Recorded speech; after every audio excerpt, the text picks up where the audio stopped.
She saved a stranger's life with a whispered warning across a restaurant table. What she didn't know, he was a mafia boss, and that one act of kindness had just painted a target on her back that no amount of running could erase. Anna had learned 3 things working the night shift at Bellini's. Drunk men tipped better. Couples on first dates always ordered too much, and everyone lied about something. The man in the corner booth was lying right now.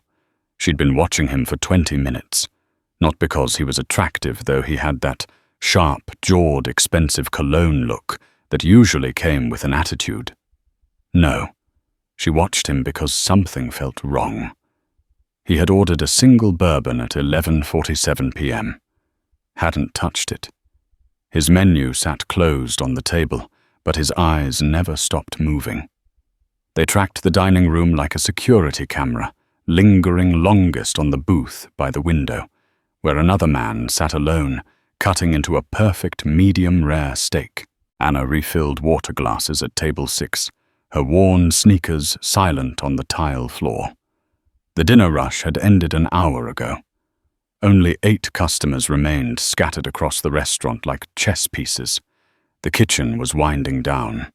She could hear Marco arguing with the dishwasher about tomorrow's delivery. Normal night, almost. The man by the window, Luca Marino, though she only knew his name from the credit card receipts, came in twice a week.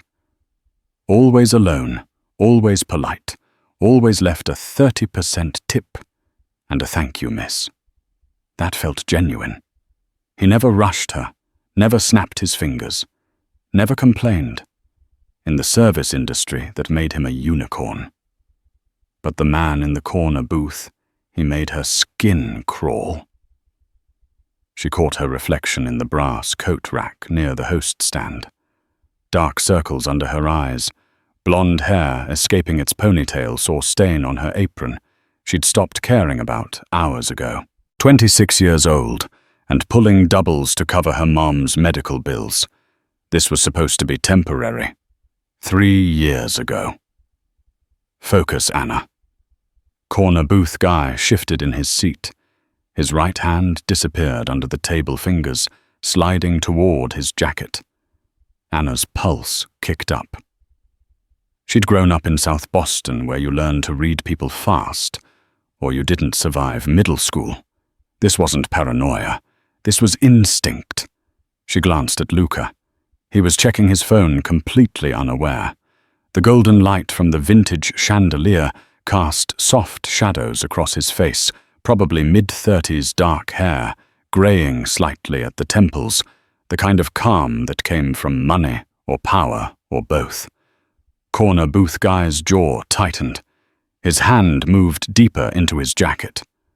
Oh, God. Anna's training kicked in before her brain caught up. She grabbed her serving tray, moving toward Luca's booth with practiced casualness. Her heart hammered against her ribs, but her face stayed neutral. Smile. Always smile. How is everything tonight, Mr. Marino? Her voice came out steady. Professional. Luca looked up, offering that slight, genuine smile. Excellent, as always. She leaned forward, pretending to adjust empty plates on his table. Her hand trembled slightly as she reached for his water glass. Don't shout, she whispered, barely moving her lips. Her eyes flicked to the corner. Corner booth jacket. Luca's expression didn't change, but something shifted in his eyes. Something cold and calculating that made him look like a completely different person. He set down his phone slowly. Thank you for the excellent service tonight, Anna. He knew her name. She'd never told him her name. Before she could process that, Luca made a subtle gesture with his left hand. Just a small movement, fingers curling in a specific pattern. Anna heard the soft scrape of chairs from 2 different tables. 2 men, she'd assumed were regular customers, stood up simultaneously, moving with frightening purpose toward the corner booth. Corner booth guy's eyes widened. His hand jerked upward, but Luca's men were already there. One grabbed his wrist, slamming it down on the table. The other moved behind him, blocking any escape. The whole thing took maybe 3 seconds. Silent surgical. Anna stumbled backward, her tray clattering against Luca's table. "Easy," Luca said quietly, standing. He moved between her and the corner booth, his body a wall. "Marco," he called toward the kitchen. "Take your staff to the back. Gas leak. Everyone out now." Marco appeared in the kitchen doorway, took one look at the scene, and nodded. "You heard the man. Kitchen now. Move." The other diner scattered, confused but obedient. Anna stood frozen as the restaurant emptied around her. At the corner booth, one of Luca's men pulled something from the stranger's jacket. Even from 15 feet away, Anna recognized the shape. A gun. Black metal compact. Professional. Her knees went weak. "Breathe," Luca said, not looking at her. His attention stayed fixed on the corner booth, where his men were zip-tying the stranger's hands behind his back. "You're safe. You did good." "I don't." Who are you?" "Someone who owes you his life." Luca finally turned to face her. Up close, his eyes were darker than she'd thought. Intelligent, dangerous. "Go home, Anna. Take the back exit. My man will make sure you get there safely." "Your man, Mr. Marino, I don't understand." "You will." He pulled a business card from his pocket, pressing it into her shaking hand. "Tomorrow, but tonight you need to leave. Trust me." One of his men appeared at her elbow. Young, maybe 30, built like he lived in a gym. "Come on, miss, let's get you home." Anna let herself be guided toward the kitchen, her mind spinning. She glanced back once. Luca stood perfectly still, watching his men drag the corner booth guy toward the back delivery entrance. The would-be assassin's face was pale, terrified, but Luca's expression was carved from stone. In that moment, Anna understood 2 things with perfect clarity. She just saved someone very dangerous, and her normal life was over. Anna's apartment building smelled like old carpet and someone's burned dinner. She climbed the 3 flights of stairs on autopilot, her legs moving while her brain tried to process the last 2 hours. A gun. There had been a gun. The bodyguard she'd learned his name was Tony during the silent car ride had dropped her off with a curtain nod and a lock your door. Then he'd driven away in a black SUV that probably cost more than she'd make in 5 years. She fumbled with her keys, hands still shaking. The deadbolt clicked. Chain lock. She kicked off her sneakers and leaned against the door, closing her eyes. What the hell just happened? Her studio apartment was exactly as she'd left it that morning. Unmade bed shoved against one wall. Tiny kitchenette with dishes in the sink. Her mom's medical bills stacked on the coffee table she'd found on the street. The window air conditioner rattled, fighting Boston's October chill. Normal. Everything looked so goddamn normal. Except nothing was normal anymore. Anna pulled out her phone with trembling fingers.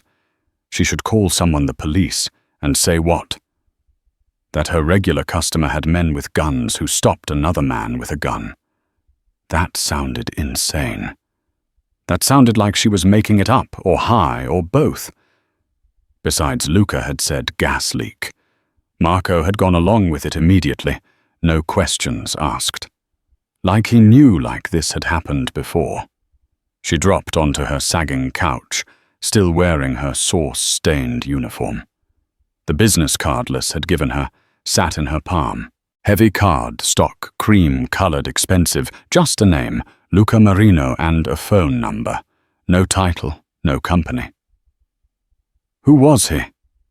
Anna grabbed her laptop, typing his name into Google, with source still crusted under her fingernails. The search results made her stomach drop. Luca Marino, Boston businessman and philanthropist. Marino family acquires waterfront property. Marino Industries expands into construction. Photos of him at charity galas, wearing tuxedos, shaking hands with the mayor. Nothing suspicious, nothing illegal. Just a rich guy doing rich guy things. But the way those men had moved tonight, the way that Assassin's face had gone white with fear that wasn't businessman energy. That was something else entirely. Anna was halfway through her third search page when someone knocked on her door. 3 firm raps, confident, demanding. Her blood turned to ice. She sat frozen laptop screen, glowing in the dark apartment. Maybe if she stayed quiet, they'd go away. Maybe. Anna Luca's voice muffled through the door. I know you're awake. I can see your light. Her heart jackhammered. How did he know where she lived? Stupid question. He had men with guns. Of course he knows where you live. I just want to talk, he continued. 5 minutes, then I'll leave. Anna stood slowly, patting to the door in her socks. She looked through the peephole. Luca stood in the hallway alone, except for one man behind him, the same bodyguard who'd been at the restaurant. Luca had changed clothes. Gone was the expensive suit. Now he wore dark jeans and a black leather jacket, looking less like a businessman and more like, well, exactly what he probably was. She unhooked the chain lock, but kept the deadbolt engaged, opening the door a crack. It's almost 1 Huzurus in the morning. I know. I'm sorry. He looked genuinely apologetic. But you deserve answers. May I come in? Every instinct screamed, no. But she'd already saved his life. Already seen his men drag away an assassin. Already memorized his damn phone number. She was already involved. Anna opened the door. Luca stepped inside, glancing around her cramped apartment with an expression she couldn't read. Not judgment exactly, maybe understanding. His bodyguard stayed in the hallway, arms crossed. Nice place, Lucas said quietly. Liar, Anna crossed her arms. You didn't come here at 100 a.m. to compliment my decorating. Who are you, really? Luca moved to her window, looking out at the dark street below. The man you warned me about tonight. His name is Vincent Calibris. He works for the Russo family. They sent him to kill me. Anna's throat went dry. Kill you why business dispute. He said it like he was discussing the weather. The Russos want control of the waterfront development project. I wouldn't negotiate, so they decided to eliminate the problem. Business dispute, Anna repeated slowly. With assassins, Luca turned to face her.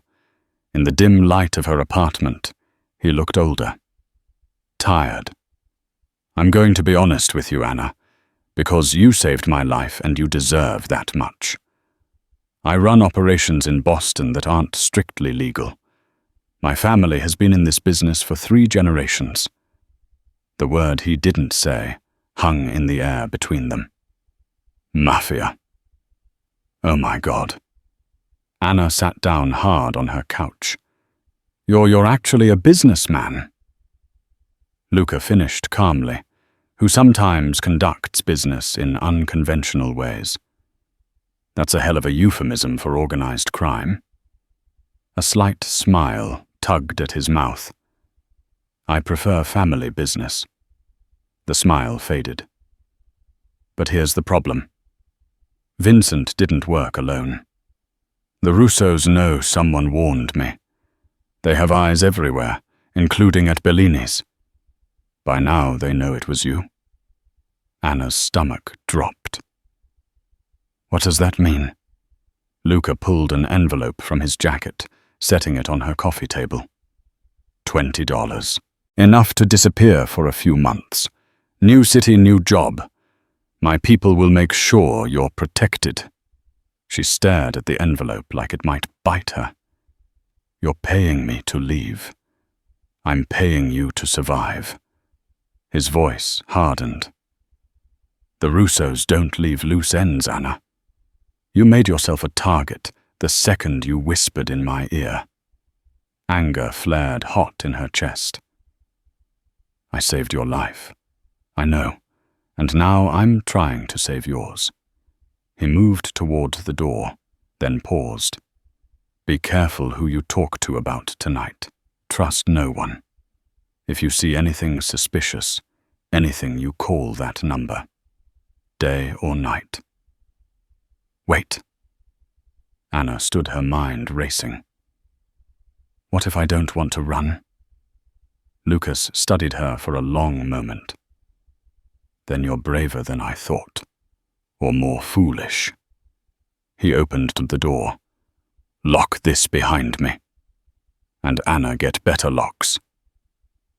Then he was gone, his bodyguard falling into step behind him.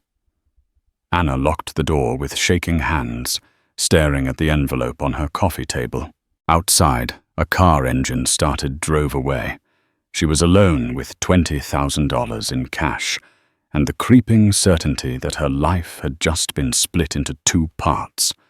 Before tonight, and everything that came after, Anna didn't take the money. The envelope sat unopened on her coffee table all night, while she stared at her ceiling, too wired to sleep. By 6:00 a.m., she'd made her decision. She wasn't running. She'd spent 3 years running from her ex, from her mistakes, from the life she'd thought she'd have. She was done running. Besides, where would she even go? Her mom was in a nursing home in Quincy. Her entire life was here, as small and messy as it was. So she showered, put on her uniform, and went to work. Marco nearly dropped his spatula when she walked into Bellini's at 5:00 p.m. Jesus Christ. You okay? He rushed over his weathered face, creased with concern. After last night, I thought I'm fine. She tied her apron, avoiding his eyes. Gas leak, right? Everyone's fine. Marco lowered his voice. That wasn't a gas leak. I know, Anna. I need this job, Marco. She finally looked at him. I need normal. Can you give me that just for tonight? He studied her for a long moment, then nodded slowly. Your section is tables 1 through 6. We're late tonight. Thursday crowd. She squeezed his arm gratefully and headed to the floor. The dinner shift started normally enough. A couple celebrating an anniversary at table 3. A businessman with his laptop at table 5. An elderly woman who ordered soup and complained about the temperature. Normal, blessedly, beautifully normal, except for the black sedan parked across the street. Anna first noticed it when she was refilling water glasses. The car sat under a broken streetlight engine, running exhaust puffing into the October air. 2 men inside one was smoking. The other had his phone pointed at the restaurant entrance. Her hands trembled, sloshing water onto the tablecloth. Sweetie, you okay? The anniversary woman asked. So I'm so sorry. Anna mopped up the water with a napkin, forcing a smile. Be right back with your entrees. She ducked into the kitchen, heart pounding through the small window in the door. She watched the sedan still there, still running. The man with the phone hadn't moved. Anna. Marco appeared beside her. What's wrong? Nothing. I'm fine. But her voice cracked. Marco followed her gaze to the sedan. His jaw tightened. How long has that car been there? I don't know. 20 minutes. He pulled out his phone. Fingers moving quickly across the screen. Anna didn't ask who he was texting. She had a pretty good idea. "Stay inside," Marco said quietly. "I'll handle the trash tonight." "Marco, you don't have to stay." Inside, his tone left no room for argument. But at 900 p.m., the kitchen got slammed with a sudden rush. Marco was drowning in orders, yelling at the line cooks, and 3 full bags of trash sat by the back door. The smell was getting rank. Anna grabbed the bags before she could overthink it. 2 minutes, she muttered to herself. Dumpster and back. That's it. The alley behind Bellini's was narrow and dark, lit only by a single flickering bulb above the door. The dumpster sat 15 feet away, surrounded by puddles that never fully dried, and the faint smell of rotting produce. Anna had made this walk 1,000 times. Tonight it felt like walking off a cliff. She hurled the first bag into the dumpster, then the second. The crash echoed off the brick walls. She turned to head back inside. Footsteps, slow, deliberate, coming from the mouth of the alley. Anna's blood turned to ice. A man stepped into view, silhouetted against the streetlight beyond. Tall, broad-shouldered hands in his jacket pockets. "Evening," he said. His voice was smooth, casual, terrifying. Anna's hand found her pocket, closing around her keys. The little canister of pepper spray her mom had given her was in her locker. Useless. "Restaurants closed," she said, trying to keep her voice steady. "I'm not hungry." He took another step closer. "I just want to talk." "I'm not interested." She edged toward the door. The man moved to block her path. "It'll just take a minute about what you saw last night." A car engine roared to life. Headlights flooded the alley, bright and blinding. A grey SUV screeched to a stop at the alley's entrance, blocking the man's escape route. 2 men jumped out. One of them was Tony Luca's bodyguard from last night. The stranger's casual demeanor shattered. He spun, reaching for something in his jacket. "Don't." Tony's voice was cold steel. His hand rested on something under his own jacket. "Walk away now." The stranger's eyes flicked between Tony, Anna, and the other bodyguard, calculating. Then he slowly raised his hands and backed away, melting into the darkness beyond the alley. Anna's legs gave out. She caught herself against the brick wall, gasping. Tony approached carefully, hands visible. "You okay, miss?" "What? How did you—" "We've been watching the watchers." He glanced at his partner. "Check the perimeter." The other man nodded and disappeared. "You've been following me." Anger cut through Anna's fear. "All day. Mr. Marino's orders. For your protection." "I didn't ask for protection." "You don't have to ask." Tony's expression softened slightly. "That man he works for, the Russos. Same family that sent the shooter last night. They're not going to stop. Anna, not until they get what they want. Which is what? Me dead. Information, leverage." Tony pulled out his phone, typing quickly, or yes, maybe dead. Depends on their mood. Anna wanted to scream or cry or both. Instead, she pushed off the wall and headed for the door. "I need to finish my shift. Anna, thank you for the help. Really. But I need." Her voice broke. "I need to go back to normal just for 1 more hour, please." Tony studied her, then nodded slowly. "We'll be outside. You see anything weird, you come straight to us." "Understood." She nodded and slipped back into the kitchen. Marco took one look at her face and handed her a glass of water. He didn't ask questions. Through the kitchen window, Anna watched the grey SUV park across from the black sedan. A silent standoff under the streetlights. The envelope of money sat unopened at home, but running was starting to sound a lot more reasonable. The text came Saturday morning at 9:00 a.m. Meet me at Rosie's Cafe. 10:00 a.m. We need to talk, Ellen. Anna stared at her phone, still in bed. She hadn't slept well in 2 days. Every car engine outside her window made her jump. Every footstep in the hallway sent her heart racing. She should ignore the text, block the number, pretend none of this was happening. Instead, she got dressed. Rosie's Cafe was a hole-in-the-wall place 3 blocks from her apartment. Chipped mugs, mismatched chairs, coffee that tasted like it had been brewed in 1987. The opposite of the sleek Italian restaurant where this nightmare had started. Lucas sat in the back corner booth, wearing a simple grey sweater and jeans. No bodyguards visible, though. Anna suspected they were nearby. He looked almost normal. Almost. Thanks for coming.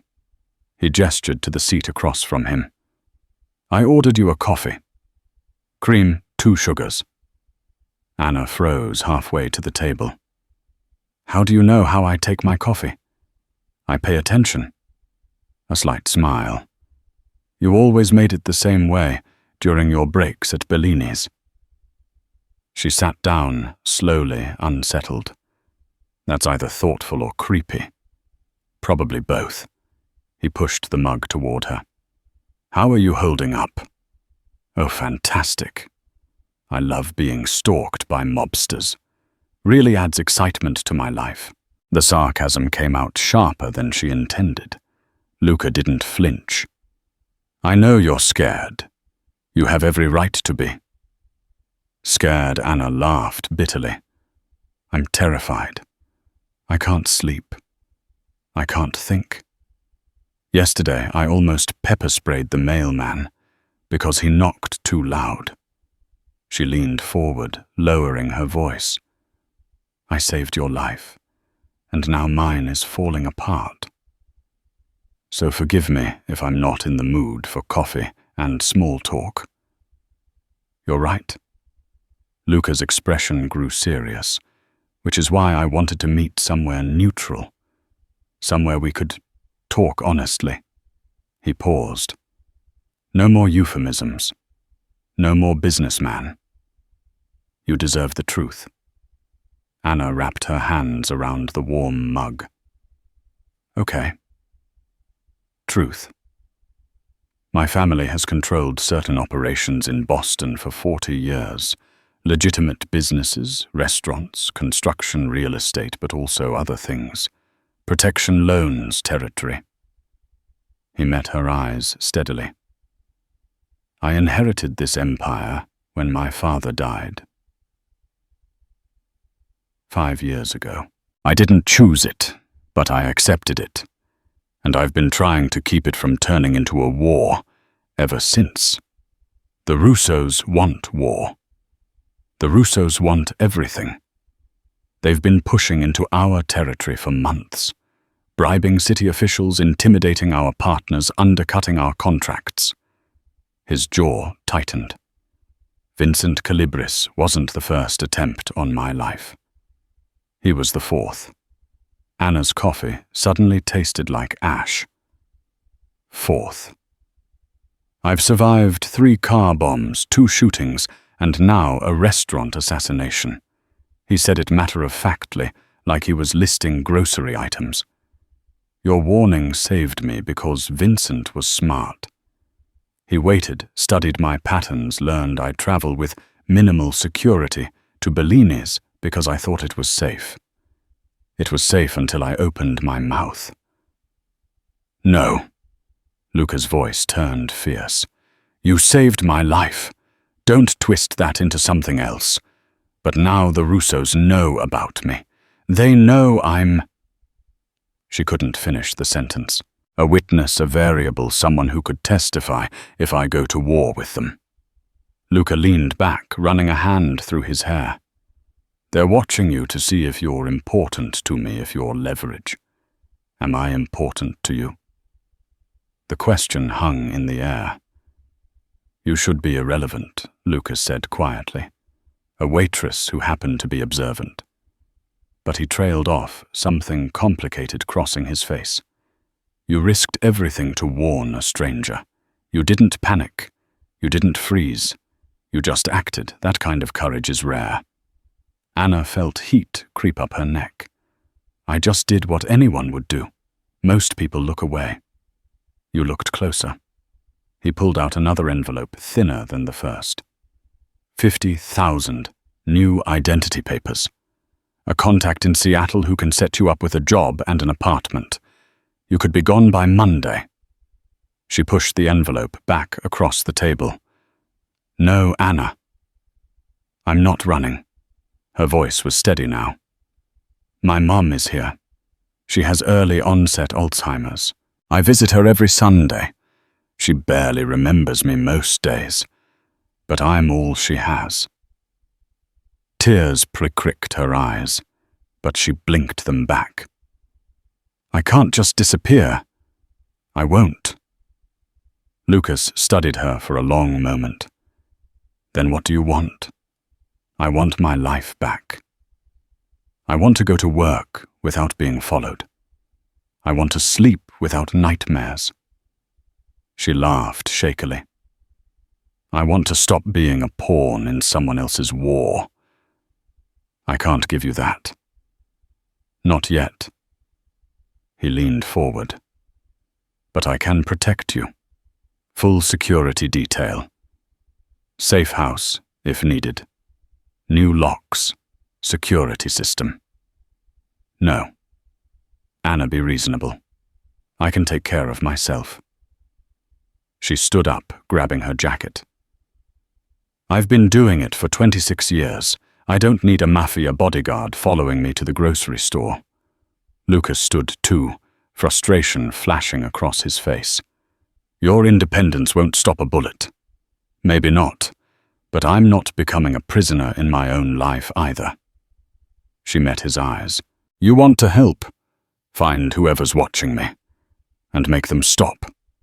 End this war before someone else gets hurt, but don't ask me to hide. She walked out before he could respond. Outside, the autumn air bit at her cheeks. Her hands were shaking from adrenaline or fear, or maybe just exhaustion. A grey SUV was parked across the street. Tony sat in the driver's seat watching her. Anna flipped him off and started walking home. Inside the cafe, Luca pulled out his phone and dialed. Boss. Tony's voice came through. Double the detail. Round-the-clock surveillance. I want eyes on her apartment, her work, her mother's facility. Luca watched Anna's retreating figure through the window. She doesn't want protection. Give it to her anyway. Yes, sir. Anything else? Luca smiled slightly. Yeah. Stay out of sight. She's got a hell of a right hook, and she's stubborn enough to use it. He hung up, leaving cash on the table for both untouched coffees. The war was coming whether Anna wanted it or not. At least he could make sure she survived it. Anna should have called in sick. The Saturday dinner shift at Bellini's started normal enough. Couples' families, the usual weekend crowd. But by 7:00 p.m., something felt off. You noticed the guy at table 8. Jessica, the other waitress on shift, whispered as they crossed paths near the host stand. She was 22, art school dropout, usually worried about her tips and nothing else. He's been here an hour, ordered an appetizer, and hasn't touched it. Anna glanced over. Mid-30s dark jacket, sitting alone by the window. His eyes tracked every person who entered, but he never looked at his phone or read the menu. Just watched. Maybe he's waiting for someone, Anna said, but her stomach tightened. Maybe. Jessica didn't sound convinced. But there's another one at table 12 doing the same thing, and one outside smoking the same cigarette for 20 minutes. Anna's blood went cold. She looked at table 12, different man, same energy alert. Watching wrong? Wrong? No. They're probably just Anna. Jessica's voice dropped. What happened Thursday night? Marco won't tell me anything, but I heard the police came, and now these guys. She trailed off, eyes wide. Are you in some kind of trouble? No. I mean, it's complicated. Anna forced a smile. Just keep your head down. Okay, don't engage with them. Jessica looked like she wanted to argue, but the host seated a new party in her section. She hurried off, casting worried glances back at the window tables. Anna retreated to the kitchen, her heart pounding. Marco was plating salmon, his movements sharp and angry. You see them? She asked quietly. Hard to miss. He didn't look up. 3 inside, 2 outside. They've been rotating since we opened. Marco. I'm so sorry. I didn't mean for her. Not your fault. He finally met her eyes. But this can't continue. My other staff are scared. Customers are noticing. This is a restaurant. Not a... He gestured helplessly. Whatever this is. The kitchen door swung open. Jessica poked her head in, face pale. Anna, table 14 wants you specifically. Who's at 14? Just come look. Anna's legs felt like lead as she walked back to the dining room. Table 14 was the corner booth, Luca's usual spot, and there he sat, menu open, completely calm, like this was any other Saturday night. Their eyes met across the restaurant. His expression was unreadable, but something in his posture, the set of his shoulders, the way his hands rested on the table, radiated controlled tension. He was here for a reason. Anna grabbed her order pad and approached hyper, aware of the watchers tracking her movement. The man at table 8 leaned forward slightly. The one at 12 shifted in his seat. The entire restaurant suddenly felt like a powder keg. Mr. Marino. She kept her voice professional. Welcome back, Anna. His tone was warm, but his eyes were cold steel. I apologize for the short notice. I hope a table was available. Always a table for our regulars. The script felt absurd. They both knew this wasn't about dinner. Excellent. He closed the menu without looking at it. The usual, please. And perhaps you could check if we have that special key from Thursday night. The one from the corner storage. Corner storage. The corner booth where Vincent had Saturday. Anna's pen trembled. I'll check with Marco. As she turned away, Luca's hand caught her wrist. Gentle but firm. Be careful tonight, he murmured. Things might get complicated. She pulled away and fled to the kitchen. He's here, she told Marco. I know Marco is already on his phone. Stay in the kitchen. I'll handle his table. No. Anna surprised herself. He asked for me specifically. If I hide, it'll look suspicious. Marco studied her, then nodded reluctantly. Keep your head down. Don't get involved in whatever's about to happen. But she was already involved. She'd been involved the moment she whispered, "Don't shout." Anna carried Luca's dinner out at 7:45 p.m. The restaurant was full now. Normal people having normal Saturday dinners, completely unaware they were sitting in a minefield. As she set down Luca's plate, she noticed something that made her blood run cold. 2 new customers had entered. They sat at the bar, not ordering drinks. Both wore leather jackets, despite the indoor heating. Both kept their right hands free. And one of them dark hair scar above his left eye, was the man from the alley, the one Tony had chased off. Anna Luca's voice snapped her attention back. The wine, right. Sorry, she hurried to the bar, her pulse thundering. Behind the bar, Jessica was refilling glasses, oblivious. The two new arrivals sat 3 feet away, watching Luca. Anna grabbed a bottle of Chianti with shaking hands. As she turned back, she saw it, the subtle choreography unfolding around her. The man at table 8 stood and moved toward the bathrooms, passing close to Luca's booth. The man outside crushed his cigarette and entered the restaurant. The two at the bar shifted on their stools, hands moving toward their jackets. And through the front window, Anna saw Tony and another bodyguard emerge from the grey SUV flanking the entrance. "Oh, God," she whispered.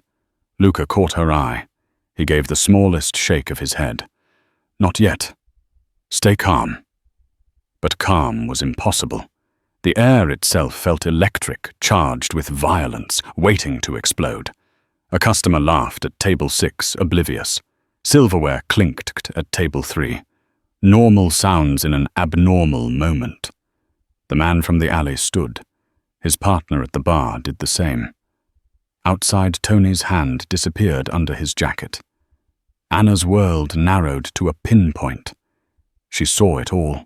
The angles, the positions, the way everyone was moving like pieces on a chessboard. The restaurant she'd worked in for 3 years had transformed into something alien and terrifying. This wasn't Bellini's anymore. This was a battlefield waiting for the first shot.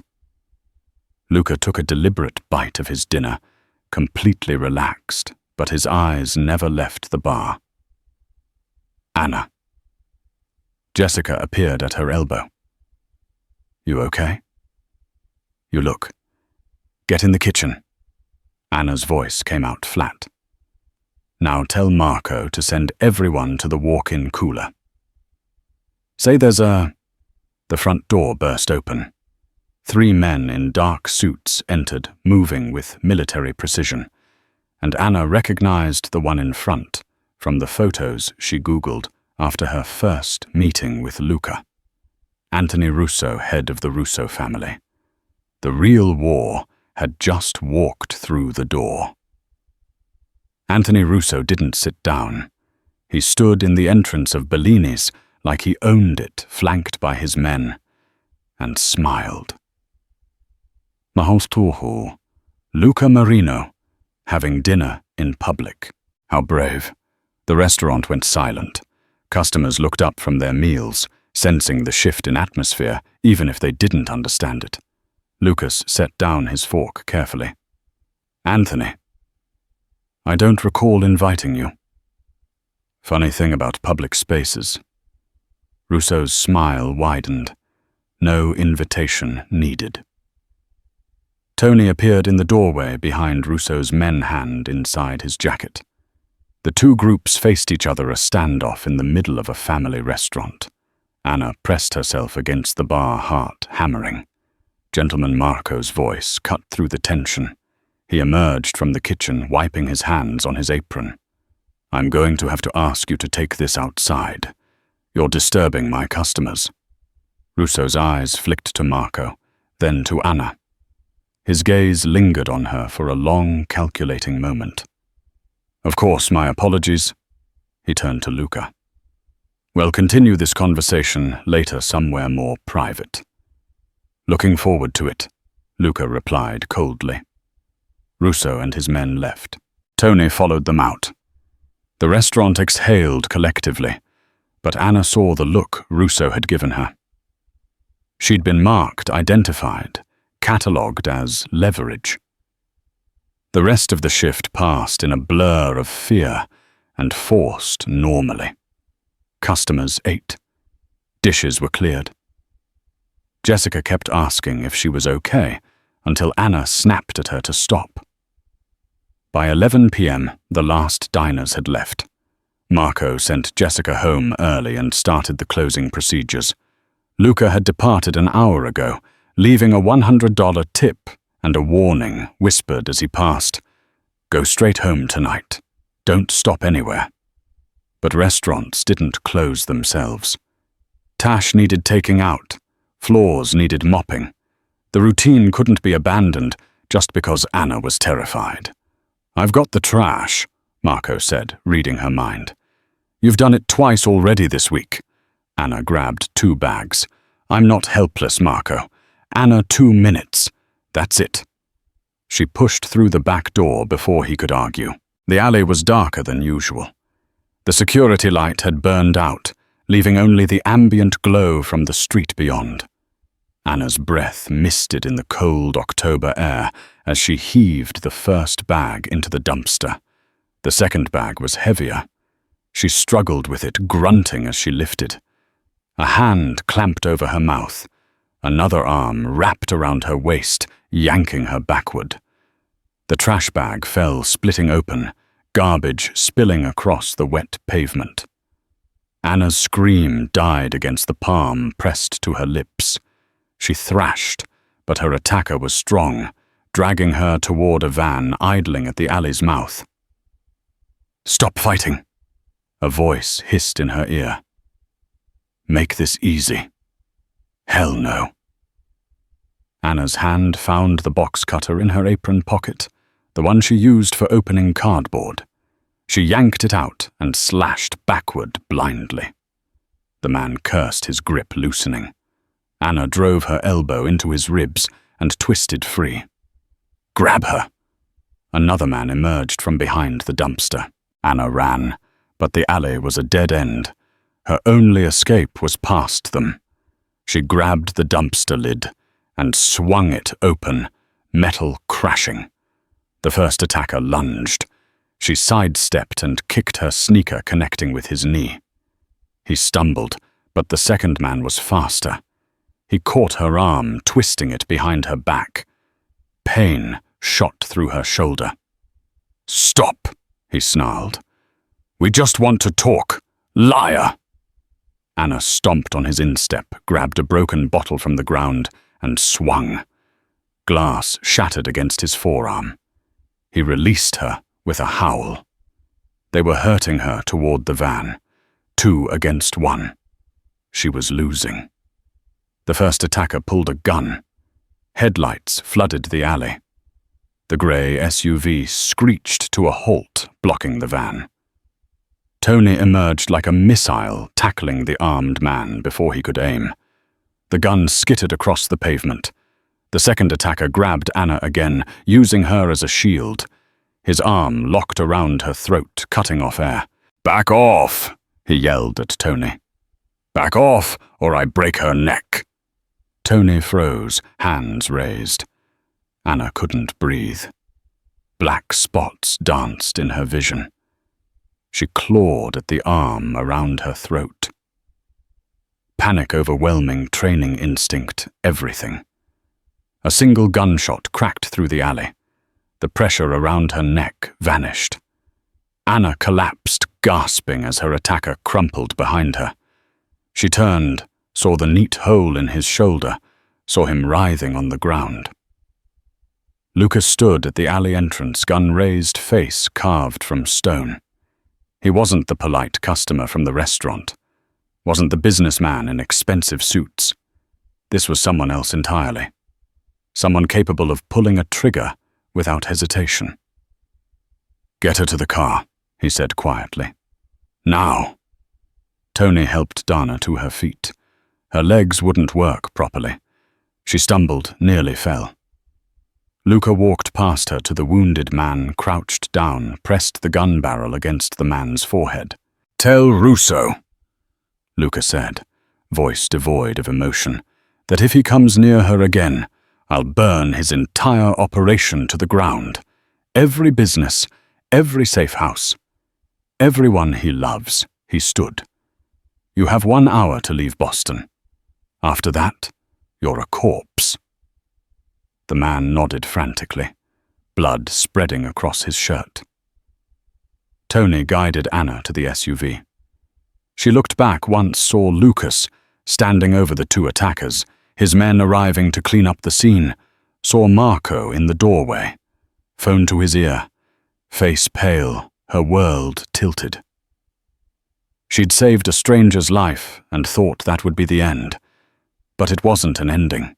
It was the beginning of something darker, deeper, and infinitely more dangerous than she'd imagined. Luca slid into the SUV beside her, gun disappearing into his jacket. "Are you hurt?" Anna touched her throat. "It would bruise. I'm alive. I should have stopped this." Fury cracked through his controlled facade. "I should have. You shot him." Her voice sounded distant.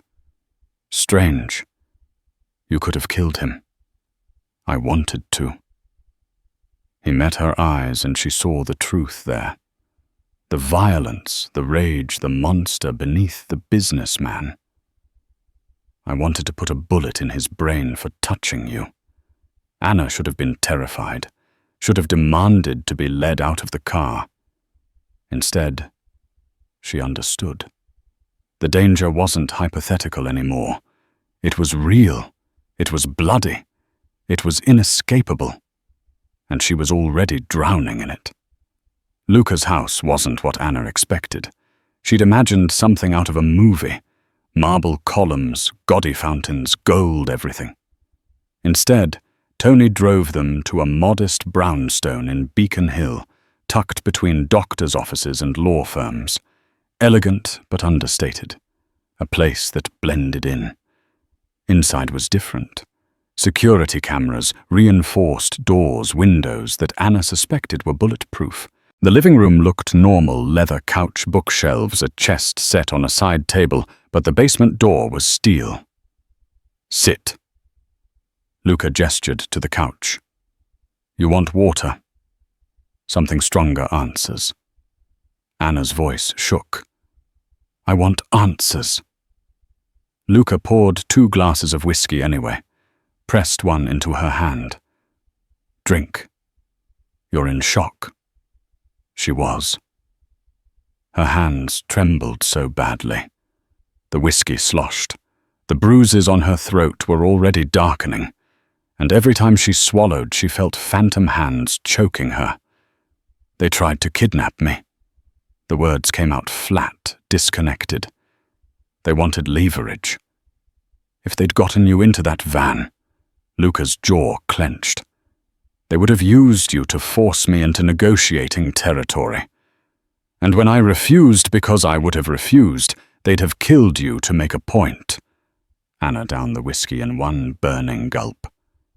"This is insane. This entire situation is insane. I'm a waitress. I serve pasta. I'm not supposed to be part of mob wars and kidnappings." And her voice cracked. Luca sat beside her, careful to maintain distance. "I know, and I'm sorry. I've tried to protect you without involving you, but clearly that's not working. So what now? I hide in your house forever, get a new face and move to Seattle?" Bitter laughter bubbled up. "I can't do this, Luca. I can't live like this." "I know." He leaned forward, elbows on his knees. "Which is why we need to end it." Anna looked at him. Really looked. He had blood on his sleeve, not his own. His eyes were exhausted, ringed with shadows. This war was destroying him too. "How?" she asked quietly. "There's one more." Luca's voice hardened. "The Russos have one more assassin in Boston. Professional, expensive. They're saving him for when I least expect it. How do you know? Because I have people inside their organization, and they have people inside mine." He met her eyes. "This assassin, his name is Dmitry Volov, former Russian military. He specializes in close-range kills. Quiet, clean, efficient." Anna's stomach dropped. "And you think he's coming for you?" "No." Luca's expression turned grim. "I think he's coming for you." The room spun. What? Think about it. Every time they've tried to take me out directly, they've failed. But you're unprotected, vulnerable. If Valov kills you, it sends a message. No one around me is safe. It demoralizes my people. Makes me look weak. He stood, pacing. Russo is changing tactics. He's going after my humanity instead of my body. So I'm bait. Anna's voice was hollow. That's what you're saying. That's what you already are. Luca turned to face her. The difference is whether we use it strategically or wait for him to strike on his terms. You want me to what? Walk around like a target and hope your guys are faster than a professional assassin? No. Luca pulled out a tablet. Opening floor plans. Bellini's restaurant. I want to control the environment. Volkov will expect you to be at work. Your normal routine. We use that. Set the trap at the restaurant when we know he's coming. Anna stared at the screen. You want to turn Bellini's into an ambush. I want to end this war before anyone else gets hurt. His voice softened. But I need your help. Vulov is smart. He'll sense a trap. If anything feels off, it needs to look normal, which means you need to act normal. Work your shift. Serve tables. Trust that we'll be there. Trust. Anna laughed bitterly. You're asking me to trust that I won't end up with a bullet in my head. Yes. The honesty stunned her. No platitudes, no false promises. Just the brutal truth. And if I say no, she asked, then we'll find another way. It'll take longer. More people will get caught in the crossfire. Luca closed the tablet. But I won't force you. This has to be your choice. Anna stood walking to the window. Outside Beacon Hill was quiet. Expensive cars, historical plaques, tourists taking photos. Normal people living normal lives. She thought about Jessica, scared and confused. Marco lying to protect her. The elderly woman who complained about soup temperatures. All the innocent people who came to Bellini's just to eat dinner. How many more? She asked quietly. What?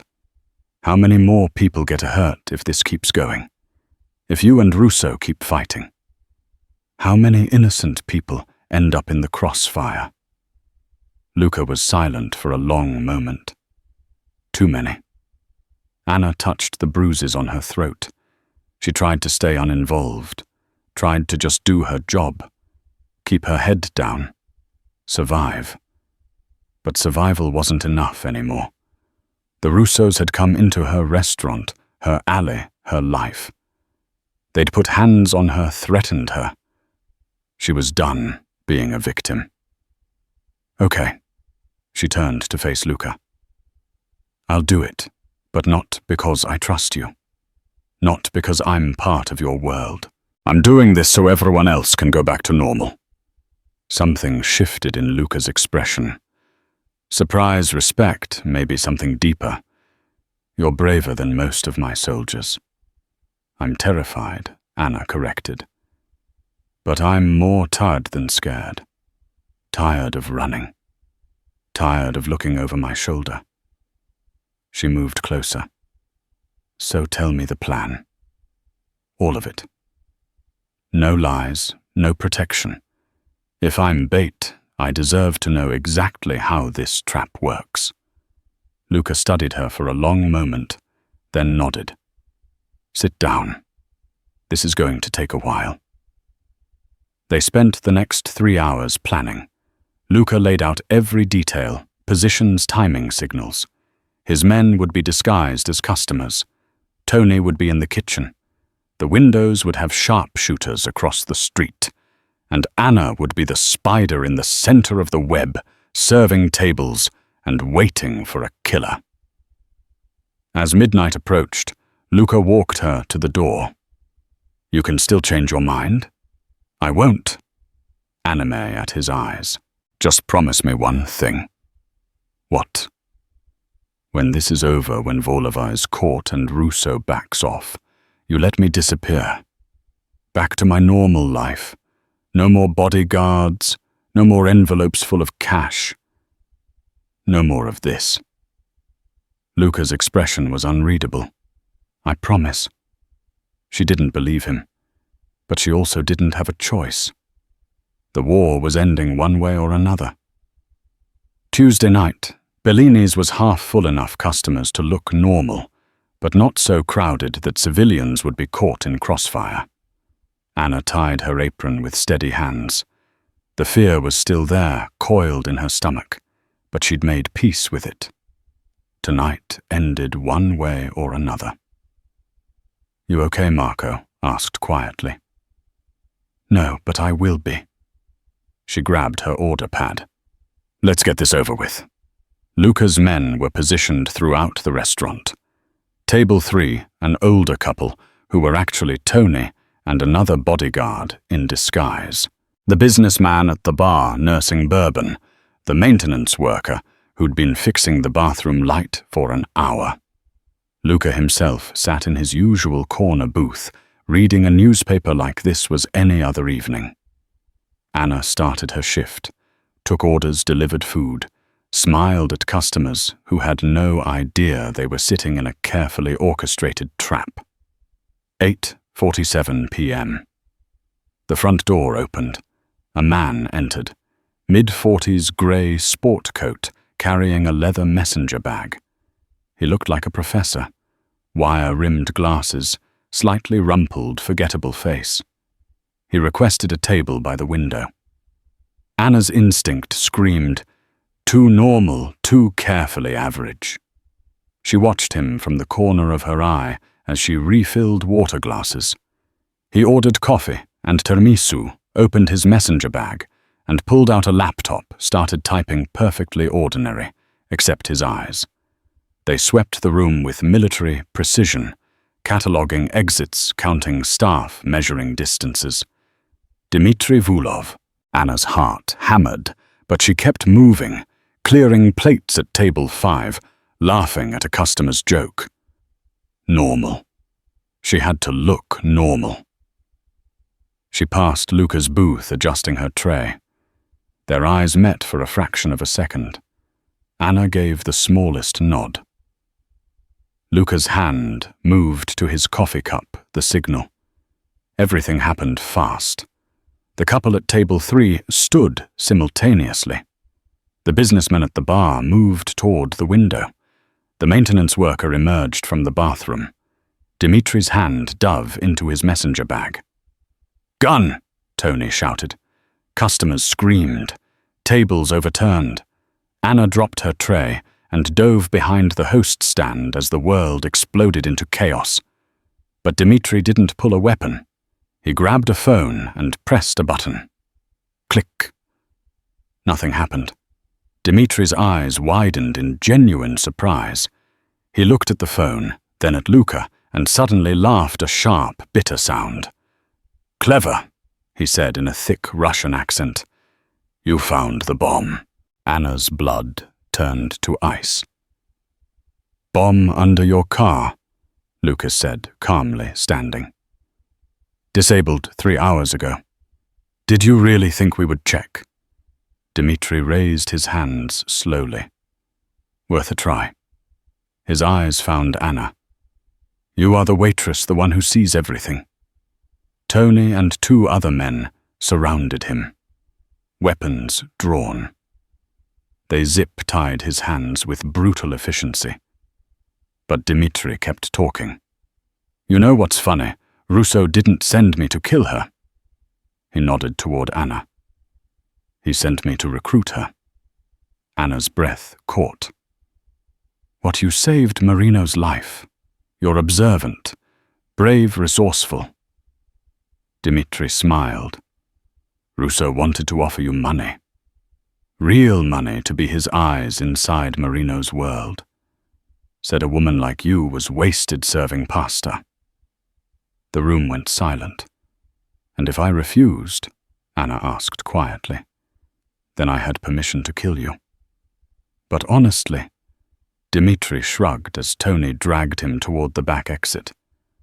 I think he would have said yes. Everyone has a price. He was gone before Anna could respond. The restaurant emptied quickly, Luca's men clearing witnesses, Marco ushering out traumatized customers with promises of free meals. Within 20 minutes, only Anna and Luca remained. She sat at the bar, hands shaking. He's wrong. I wouldn't have. I know. Luca poured 2 whisies, sliding one to her. But Russo was right about one thing. You are wasted serving pasta. Anna looked up. What are you saying? I'm saying you have a choice now, a real one. Luca leaned against the bar. Walk away. I'll honor my promise.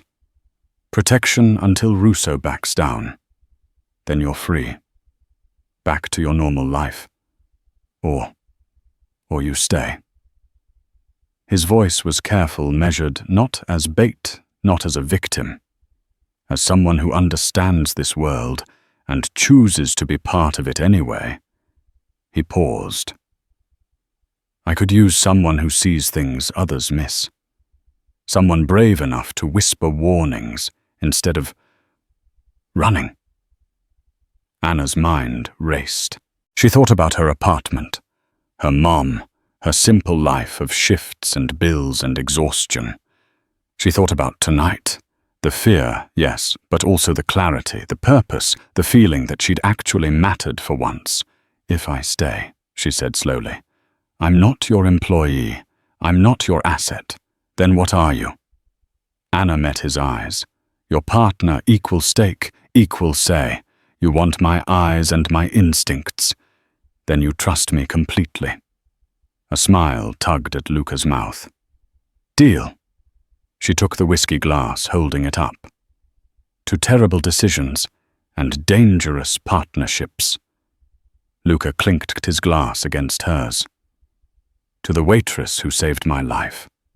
To the Mafia boss who gave me a choice. They drank. Outside.